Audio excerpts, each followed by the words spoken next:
कि आज या कल एलजी साहब से समय लिया जाएगा। आप सबको पता होगा कि उससे अगले दिन ही हमने एलजी साहब से समय लिया था और आपके कुछ साथी वहां एलजी ऑफिस पहुंचे थे। मेरे साथ मास्टर जी, शर्मा जी और आप दो लोग अंदर गए थे, मिलके आए थे, चर्चा की थी, बात की थी उनसे। और एलजी साहब ने एक रास्ता भी सुझाया था कि कुछ चीजें, क्योंकि कोर्ट का मामला, वो कोर्ट के हिसाब से चलेंगी और जो वो मदद कर सकते हैं वो उस हिसाब से मदद करेंगे। मैंने बाहर निकलने के बाद, क्योंकि कोर्ट की डेट अगले दिन थी, उस दिन मैंने बाहर निकल के उन सबको ये बताया था कि किस तरीके से कोर्ट में आगे चलना है। लेकिन दोस्तों, आप लोग तो यहाँ दिन रात काली कर रहे हो, हम भी आप लोगों की मदद में खड़े हैं। लेकिन मुझे ये कहते हुए दुख हो रहा है कि जो कोर्ट में अगले दिन लाइन गई वो सबके भले के लिए नहीं थी। और ये बात मैं इसलिए कह रहा हूं क्योंकि आज जब पता चला, उस समय मैंने इनसे ये भी कहा कि भाई कागज मुझे दिखा दो, कागज दो, ताकि जो आगे वकील होने हैं, पहले भी मैंने बताया था कि वकील हमारे खड़े रहे, इन लोगों ने हाथ नहीं दिया।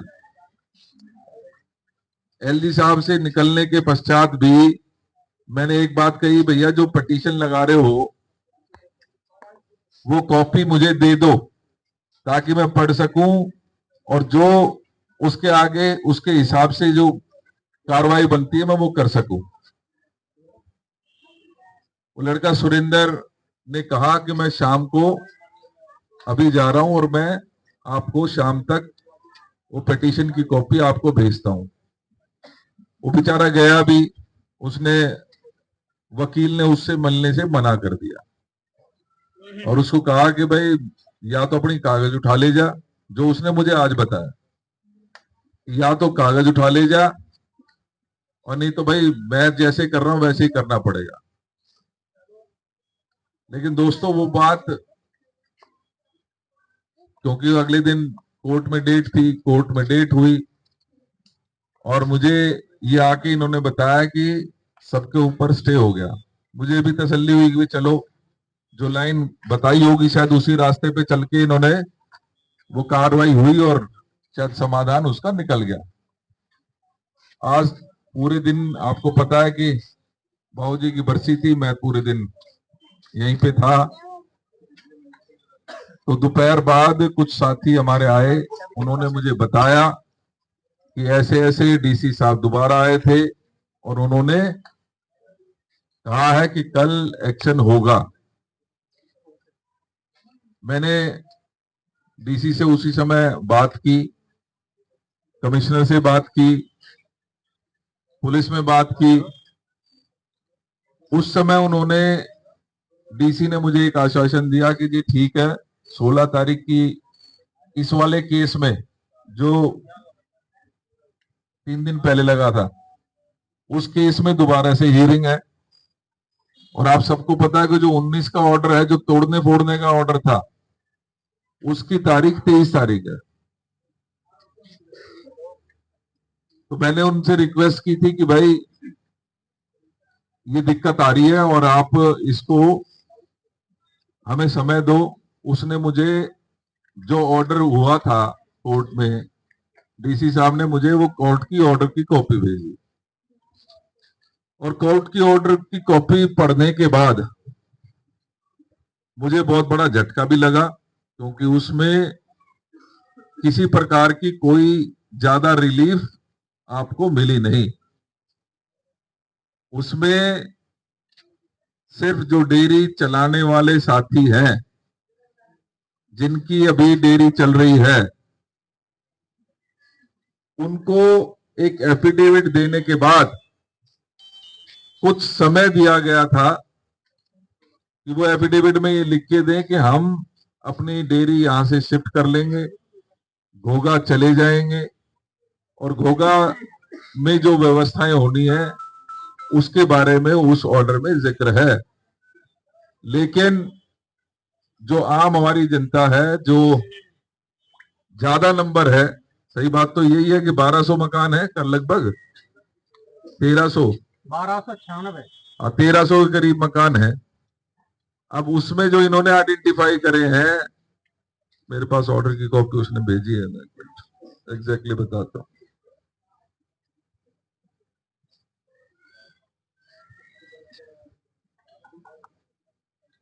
कुल मिला के उसमें 300-400 लोग हैं। वैसे उसमें भी दो तरीके के हैं, जिसमें कुछ मकान बने हुए हैं और किसी ने डेयरी के साथ अपना कमर्शियल वो कर रखा है। खैर, लिहाजा मेरी उससे उस समय तो उन्होंने कहा, लेकिन उसने जब फिर ऑर्डर की कॉपी पढ़ी, मुझे भी भेजी, और उसको पढ़ने के बाद मैं जरूर थोड़ा सा परेशान और दुखी हुआ। भाई, ये जो ऑर्डर है ये बहुत खतरनाक है। ये जो चल रही है, मैंने उस दिन भी कहा था कि परेशानी बहुत ज्यादा है, थोड़ी नहीं है। और इसमें हम अगर ये छोटी राजनीति, ये राजनीति का खेल अगर यहाँ खेलेंगे तो माफ करना, फिर नुकसान होना तय है। जहां तक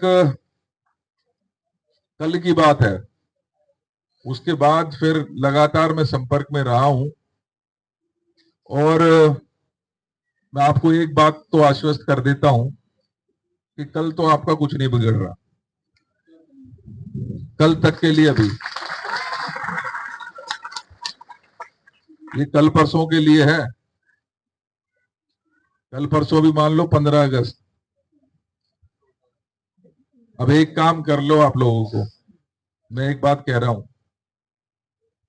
ये अलग अलग चलना छोड़ दो भाई। जहां तुम्हें लगता है, जो थोड़ी सी समझ रखता है, जो कानूनी बात समझता है, मैंने उस दिन भी कही थी, वो 5 लोग हमें दे दो। वो हमारे पास आए, बैठ के क्या पिटीशन है, क्या उसका जवाब देना है, क्या ऐसे करना है, उसको आगे करना है, वो सारी चर्चा तब हो पाएगी। इसमें कोर्ट का महत्वपूर्ण रोल है। कोर्ट में हमें पता है, जो एलजी साहब ने भी हमें बताया, उस लाइन पे अगर हम चलेंगे, तो मैं भी सबके सामने नहीं बताना चाहता क्योंकि कुछ चीजें वो ठीक नहीं रहती। हम चाहते हैं कि वो लड़ाई जो है तरीके से लड़ी जा सकेगी, तो ही हमारी इस समस्या का समाधान होगा। यहां मैं कहने को तो कुछ भी कह दूं, उस बात का कोई मतलब नहीं है। इस बात को आपको भी पता है कि आपके दुख में, परेशानी में मैं खड़ा हूं। ये बात भी सच है, उस दिन भी मैं कह रहा था और आज भी ये कह रहा हूं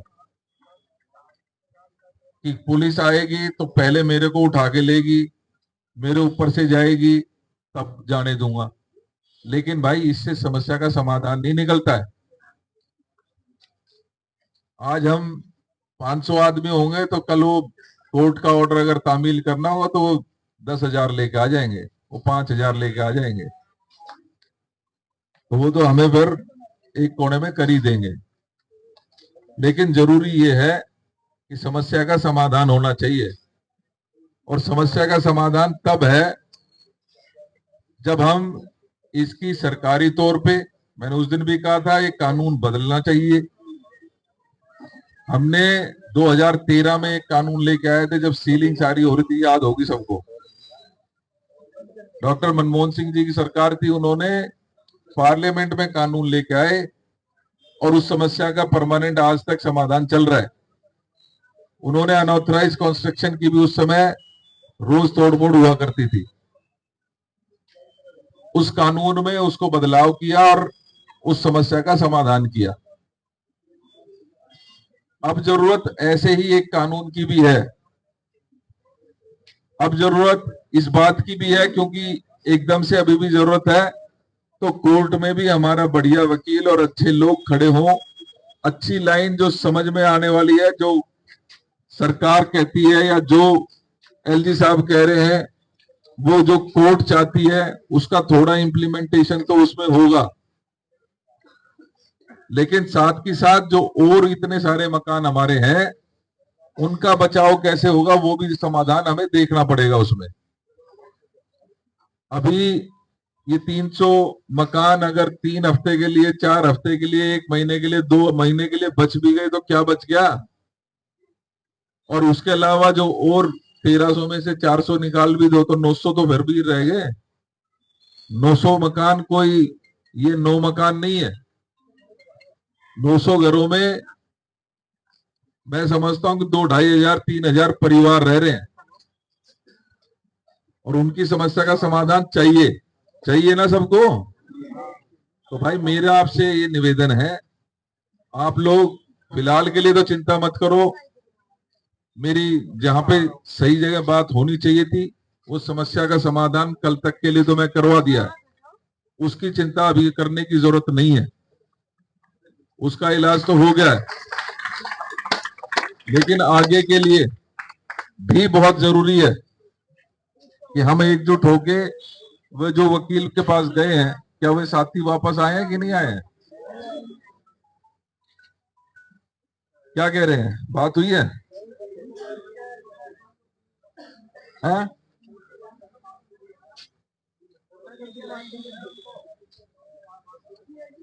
कौन नहीं बात कर रहा?